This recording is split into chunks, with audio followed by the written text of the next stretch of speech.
Yeah, Jubilee TV official, check the mic, 1, 2. Sa digital landscape, ang boses nyo ang dala ko. Headphones on, mga matay nakatutok, puso'y handa na. Jobelito TV official, reactor ng kalingap. Tayo'y maghatid ng liwanag sa bawat sulok ng Pinas. Isang tinig para sa bayan, advokasy ang wagas. Jobelito TV official, reactor ng kalingap. Ang inyong reactor ng kalingap. Yeah, reactor ng kalingap. Okay, what's up guys? Jubilito TV Official. At eto na naman po muli ang isang edisyon ng ating reaction video, mga kalingap at kabagis, no? Pero bago po lahat, shoutout po muna natin kay Val Santos Matubang, Ate Edna Vlogs at Kalingap Rab. Syempre po sa ating mga kalingap netizens, mega love shoutout po sa inyong lahat. So ito na nga mga kalingap at kabagis, no? For today's reaction video, tayo po ay magre-reaction dito po sa naging viral at usap-usapan ngayon sa social media, lalong-lalo na po dito sa community ng Kalingap, patungkol po sa challenge upload ni Kalingap Dan, na kung saan ay merong set of questions na tinatanong si Hana at sasagutin ni Kalingap Dan. Ayan, pag hindi sasagot, magsha-shot. Ganun yung format ng kanilang ika nga ay parang kasiyahan, mga Kalingap at kabagis, no? At ang pumukaw po ng atensyon ng mga viewers and at the same time po ng mga reactor ay yung mahiwagang katanungan na kung saan mga Kalingap at kabagis ay tinanong ni Kalingap Hana itong si brother niya, si Kalingap Dan, ang tanong na patungkol ika nga kung meron po ba daw siyang tampo kay Kalingap Rab. At masyado pong naging para sa akin po, no?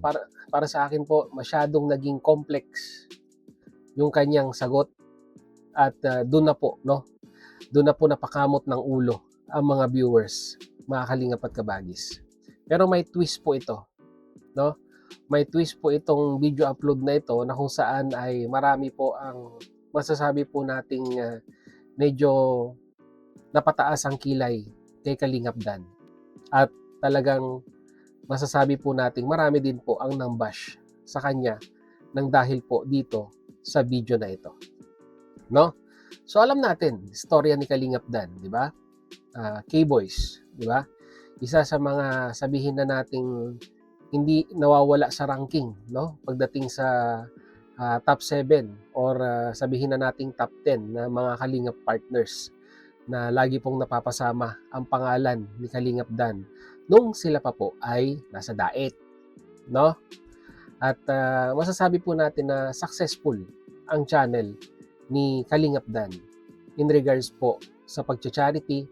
Kahit anong i-upload niya sa kanyang channel, mga Kalingap at kabagis, ay sinusuportahan po siya ng mga viewers and supporters po ng Kalingap. Kasi naman talaga genuine naman talaga yung kanyang pagtulong, no? At nang dahil nga po dito sa sabihin na nating kasikatang kanyang tinatamasa during the time na siya pa po ay nandito sa daet, kasama si Kalingap Rab, ay marami siyang venture na pinasok, no? Nung siya po ay nandun pa sa daet. At nakapagsimula siya ng maliit na negosyo at that time, no? Yung bigasan, if I was not mistaken. No, hindi ko po alam kung naging successful yon or ika nga ay hindi na-maintain, pero hindi nag-materialize . Pero nung una maganda naman yata ang kwan . Maganda naman ang tinatakbo . Pero hindi ko alam kung ipinagpatuloy or sadyang binitawan din, mga Kalingap at kabagis. At nagulat nga ang sambayan ng people nang sila pong mag-partner na si Ma'am Jenny Oco ay mag-decide na diyan na mag-stay sa Manila. At doon po nila subukan na mag-vlog at hanapin din ang future nila sa vlogging kahit wala po sila sa daet, mga Kalingap at kabagis, no? And honestly speaking, no, upon observing naman nung mula po nung lumipat po sila from daet to Manila, talagang struggling ang channel ni Kalingap Dan, mga Kalingap at kabagis, no? Actually, naging dalawa na yung channel niya di ba? Yung Kalingap Dan at yung wino-workout niya po na isang channel na si Boss D Fam yata yon, kung hindi po ako nagkakamali, mga Kalingap at kabagis, no? So may mga set of upload sila, pampa good vibes, mga ganyan, pero nag-i-evolve lamang po, no, sa family minsan may charity, pero most probably ay parang nagbago po sila ng genre pagdating po sa pagko-content. At dito nga po mga kalingap at kabagis ay napansin natin na talagang bumaba po ang views ni Kalingap Dan. No? Not until nangyari po itong video upload na ito. Na kung saan, kagaya na sinabi ko kanina, ay marami ang tumaas ang kilay, lalong-lalo na po dito sa community ng Kalingap, nang marinig po nila itong mga salitang binitawan ni Kalingap Dan dito po sa interview na ito. Kung ano yun, mga Kalingap at kabagis, ayun po yung gagawin po natin ng reaction video ngayong araw na ito. Pero bago po natin simulan, mga Kalingap at kabagis, sa mga hindi pa po nakalike, pindutin nyo na po yung like button dyan para naman maganda po ang recommendation natin dito po sa platform na ito. At kung hindi ka pa nakasubscribe, subscribe mo na, Jubilito TV Official. Let's go. Let's G. Ako straight to the point na mention rin ng pangalan. Ha? Oh. Okay lang. Mention? Oo. Oh, ikaw. Nagtampo ka na ba kay Kalinga Prab? Ako? Ako sasagot rin ako dyan. Ako? Be honest lang. Chat na lang kayo. Ang nag-initiate ng tanong si Ma'am Jenny Oco. Kung nagtampo na po ba daw siya kay Kalingap Rab. Tapos doubtful itong si Kalingap Dan. At parang ayaw niya nga pong sagutin, sabi niya magsha-shot na lang daw siya. Pero sabi po ni Jenny Oco bago niya matapos yung katanungan ay sinigundahan niya na ako ay may sasagot din diyan. No? So ano pa? Ano pa ang kwan? Ano pa ang mga susunod na kabanata dito? Takot yan. Sabi pa ni Hana, takot yan. Parang ganon. Hindi naman sa takot. Ayokong pagpiestahan tayo ng reactors. Dapat Yun lang. Kaso huli na ang lahat. Na-reactionan ka na ni Sangkay, na-reactionan ka na ni Kuya July, at hindi ko alam kung meron pang iba. Pero ito, si Jubilito ay mare-reactionan na rin at nare-reactionan na nga at this very moment of time. No? Okay. Shot ka na lang. Yung tawag ng CJ. Hindi, kanina pa eh. Ayun, taas. Okay. So, ibig sabihin dito, magsha-shot si Kalingap Dan kasi ayaw niya sagutin yung tanong na kung meron po ba daw siyang tampo kay Kalingap Rab. So, may isisigunda pa kaya siya dito? Tingnan natin. Parang grabe naman yung... Ito na lang sasagutin ko. Oo. Pero hanggang doon lang. Okay. Oo, pero hanggang dun lang. Ito, kwanto inelaborate ito ni Kuya July Paunil, yung sagot na ito. Kasi dito po nagsimula yung mitya ng pagtaas ng kilay ng mga Kalingap netizens in regards po sa masasabi po nating loyalty ni Kalingap Dan sa Team Kalingap. Yung salitang oo. Hindi na po nila sinundan kung bakit or anuman, pero dun pa lang ay bigla na lang ngay nagdilim ang pag-iisip ng mga Kalingap viewers at parang may kinukumpirma sila sa kanilang utak na sabi ko na nga ba eh. O, di ba? Parang ganon. Ganon yung naglalaro sa isipan ng mga Kalingap viewers and supporters. Pero tingnan natin, mariredeem pa ba ni Kalingap Dan itong sagot na ito? We will find out. Okay. Nagkaroon tayo ng tampo. Pero hanggang doon lang. Walang sama ng loob, tampo lang. Okay. Yun, ganun lang. Walang sama ng loob, tampo lang. Pwede po ba ito, mga Kalingap at kabagis? Base po sa paliwanag ni Kuya July Paunil, yun na lang po ang maging reference natin sa kanyang live. No? Parang tinanong ka kung meron kang tampo sa mga magulang mo. Eh maraming babalik na alaala mula sa yung pagka-childhood at nung ikay nag-aaral ng college. Maraming instances na nagtampo ka sa magulang mo. Marami ding instances na may tampo ka sa mga kapatid mo, kaibigan mo. Pero in the sense, mga Kalingap at kabagis na it is a normal tampo.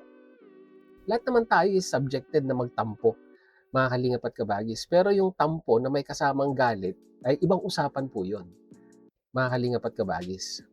Yung nangyari kay Kalingap Dan is tampo. maraming bagay siguro sila na ika nga ay hindi na pagkasunduan, pero tampo lang yun. Still by the end of the day, they make ika nga nagsasalubong sila in a common point na ika nga ay mapagkakasunduan nila. Para sa akin po, normal yan. Tampo. Huwag lang samahan ng sama ng loob. No? Kasi pag ang tampo ay nasamahan ng sama ng loob, ay ibang usapan na po yan, mga kalingap at kabagis. Okay? Patuloy natin. G. I-shot mo na yan. Gusto niya lang rin uminom. Uy, ubusin mo yan. I-shot mo yan. O, ikaw na. Sagutin mo na yung tanong ni Jerry. Ako, iinom lang din ako. Wow! On the rocks to, guys. So ibig sabihin, kahit si Hana, ayaw nilang sagutin yung tanong na yan.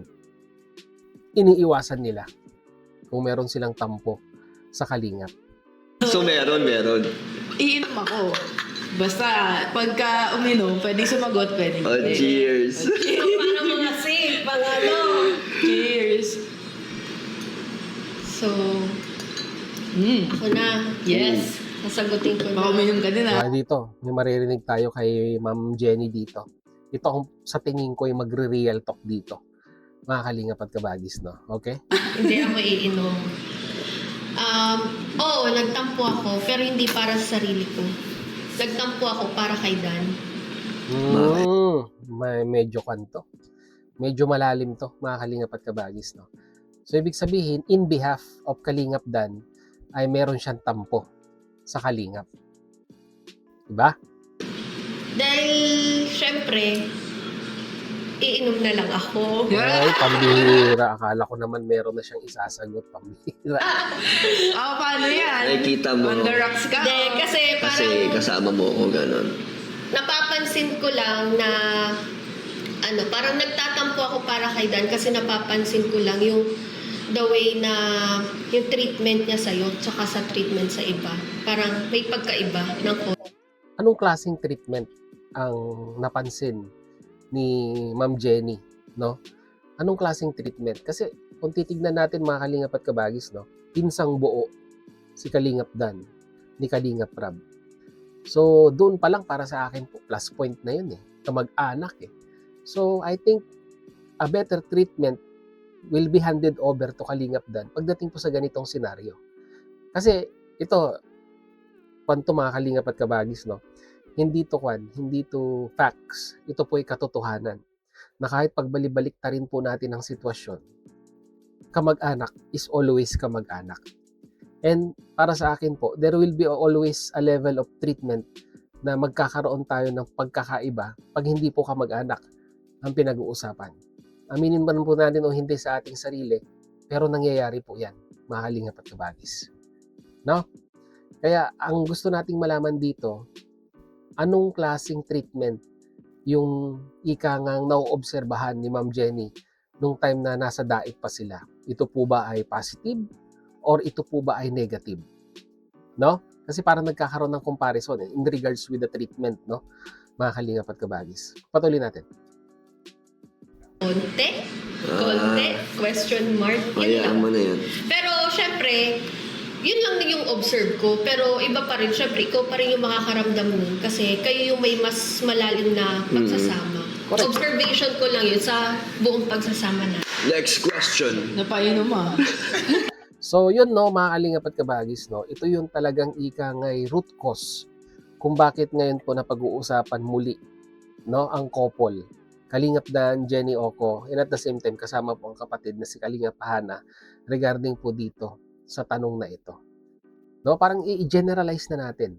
May tampo ba sila sa Kalingap na ika nga ay hindi po nasagot ng diretsyo dito po sa video upload na ito, mga kalingap at kabagis. At dito po, klaklaruhin natin, no, mga kalingap at kabagis, dahil ito, sinigundahan ito ni Kalingap Hana sa kanyang video upload. Sariwang-sariwa pa, no? So, kung na lang tayo, Kalingap Hana, no? Tayo'y gagamit muna ng materials mo. I-play lang natin ng saglit, no? At least para maliwanagan yung mga viewers regarding dito sa upload na ito. at least sa mga viewers na ika ngay masasabi nating namumuo na yung tampo, no? Sa inyo ay at least malinawan, mga kalingap at kabagis, no? Okay, ito na. Ipilit pa rin natin na ipagpatuloy at ayun, gumawa ng mga paraan na magkaka-views tayo. Kaya yung vlog natin nakaraan po, huwag niyo po masyadong seryosoin. Maraming nagagalit eh. Nandun na tayo na yung topic namin is medyo ka-issue-issue nga siya. Pero alam po ni Kalinga Prab yun. Kaya wag po kayo mag-alala. Gets yan ng mga kapwa nating vlog. Content creator na gets nila kung bakit naging ganun tayo. Basta, no more explanation po. Basta wag niyo po masyadong sineseryoso. Napaghahalataan po kayo na kung sino yung mga galit na galit eh. Diyos ko naman guys, matubang kami. No, kami baliw para Ilaglag or siraan. sa pamilya namin. Wala pong ganun. So ngayon, inakyat lang natin to si Ana kasi Okay, so yun, no? Mga kalingap at kabagis, no? So dito magko-conclude na tayo. It is all about content, mga kalingap at kabagis, ang nangyaring video upload na yon. At sabi nga po, aware si Kalinga Prab na i-content nila yung ganong klase ng tanungan, mga kalingap at kabagis. At dahil nga po siguro, they want to strategize everything. No, gusto po nilang gisingin yung diwa ng mga natutulog na supporters at viewers. And they came up to an idea na ika ngay gawin natin to para pag-usapan tayo. Yun po yung nakikita ko dito, mga kalingap at kabagis. Kung content creator ka, sabi nga po ni Kalingap Dan, may intindihan mo ang lahat. No? Na it's all about content, it's all about views, ika nga, para magkaroon ng retention yung video upload mo, lalong-lalo na pag nabaha ang comment section mo, mga kalingap at kabagis. So, ito yung naisip nilang paraan para muli pong mabuhay ang channel nitong dalawang ito, mga kalingap at kabagis. Oo, medyo para sa akin po ay hindi naging maganda ang pasok sa mga supporters ng Kalingap dahil nga po yung question is masyado pong sabihin na nating akmang-akma ngayon, no? Sa mga ibinabanat ng mga anti-Kalingap, mga Kalingap at kabagis. At dito pa nga po sa entrada ng video ni Kalingap Hana ay parang sinasabi pa po, no, na parang may kumontak daw na anti-Kalingap dito kay Kalingap Dan. So ibig sabihin nire-recruit. Pero sana po maging malinaw, no, kasi doon sa pinakahuling sinabi, 'di ba? Mga matubang sila. So sa tingin po ba natin ay gagawin nila 'yon? Can you imagine, mga kalingap at kabagis, no, na may magiging isang anti-kalingap or a group of anti-kalingap ng mga apelyido ay matubang? Can you imagine that, mga kalingap at kabagis? Ang hirap isipin. Pero ang logic ay napakasimple. No? Ang laki ng naitulong ng Team Kalingap, Rab Matubang, Kuya Bal, dito po sa kanilang mga pamangkin. Pamangkin ni Kuya Bal. Pinsan ni Kalingap Rab. And do you think may isip nila na bumaligtad sa Kalingap? Hindi. Kumbaga, ika nga, mga kalingap at kabagis, ay gumagawa lamang po sila ng paraan para mabuhay yung channel nila. No? Sa tingin man ng mga ibang viewers na sablay, pero yun po yung ito nga po, dito po papasok yung tinatawag nating strategic way of thinking ng isang content creator kung paano po sila mapapansin at mapag-uusapan dito po sa social media. And the way na gumagalaw ang social media ngayon is all about issue. Is all about negativity. 'Di ba? At aminin man po natin o hindi, mas marami ang nanunood pag issue ang pinag-uusapan, mga kalingap at kabagis. Just think of it, na itong content na ito ay parang pinaka-starter para muli pong mabuhay ang channel ng isang Kalingap Dan. Kasi muli na naman po siya mapag-uusapan. Kasi sa tinagal-tagal na panahon ay ika nga, aminin man po natin o hindi na po siya napag-uusapan dito sa community ng Kalingap. At take note, mga Kalingap at Kabagis, pag ikaw ay hindi na napag-usapan dito sa community ng Kalingap, asahan mo yan. Baka makalimutan ka na ring pasyalan sa iyong YouTube channel. Which is, ito na nga po yung napapansin natin dito po sa channel ni Kalingap Dan na humihina na nga po. At base nga po doon sa sinilip ni Kuya July sa kanyang live na latest na number of views ni Kalingap Dan sa Social Blade, halos nasa kalahating milyon lang daw po ang number of views. Di hamak na malayong malayo po nung siya pa po ay active or nandyan pa po sa daet na lumalampas ng mahigit 1 million views or 1.5 million views. Ganun yung average na views ni Kalingap Dan, mga Kalingap at Kabagis, no? Ang masasabi ko lang dito, no, bago po natin tapusin ang ating reaction video. Okay lang mag-content ng ganito. Pero at least nagkaroon sana ng disclaimer ang mga viewers pagkatapos po ng video. Kasi magiging palaisipan po talaga sa kanila yan, yung mga isinagot po dito. Although sabihin man natin na meron pong basbas kay Kalingap Rab, no? Ito pong pagko-content na ito, or sabihin na nating aware si Kalingap Rab sa pagko-content na ito, pero at least in-inform din naman po natin yung mga viewers natin na ika nga ang bawat mapapanood natin, no, sa bidyong upload na ito ay ika nga'y katahang isip lamang or ika nga'y naaayon lamang, no, sa uso or sa isyong napapanahon dito sa social media or sa mundo ng Kalingap. At least by the end of the video mapapaisip lang sila, 'di ba? Ano ba 'to? Content lang or totoo? 'Di ba? At least may aabangan pa rin sila sa iyo. Na ika nga'y pag muli kang pinasyalan sa susunod na video upload mo regarding sa update sa video upload na ito ay, 'di ba, aware pa rin sila na ika nga, mga Kalingap at Kabagis, ay it is a strategic way, no, to entice or para ika nga'y muling hilain yung karisma ng mga viewers na pumunta sa channel mo, no? Or po pwede rin na sana ay hindi na ikinontent, no?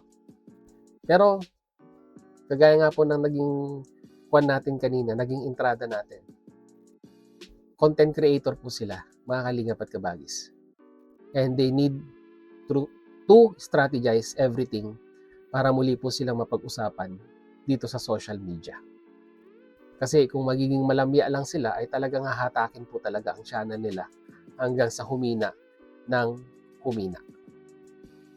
So yun lang ang ating reaction video for today, mga Kalingap at Kabagis. And once again, mag-comment po kayo sa ating comment section kung ano naman po ang inyong opinion dito sa naging reaction video natin dito po sa video upload ni Kalingap Dan at ni Kalingap Hana, mga Kalingap at Kabagis, no? Para sa akin, ang importante, nandito pa rin sila sa community ng Kalingap. Yung suporta, yung loyalty nila ay nandito pa rin. Sapat na yun, no? Sapat na yun para sa akin na ika nga ipagpatuloy po nating suportahan itong magkapatid na ito, mga Kalingap at Kabagis. So yun, sa mga hindi pa nakasubscribe dyan, subscribe nyo na, Jubilito TV Official. Hanggang dito na lang po. Once again, Jubilito TV Official, proud member po ng Team Koos at ng Team Bios. As I always say, mga Kalingap and Kabagis, peace, God first. God bless po.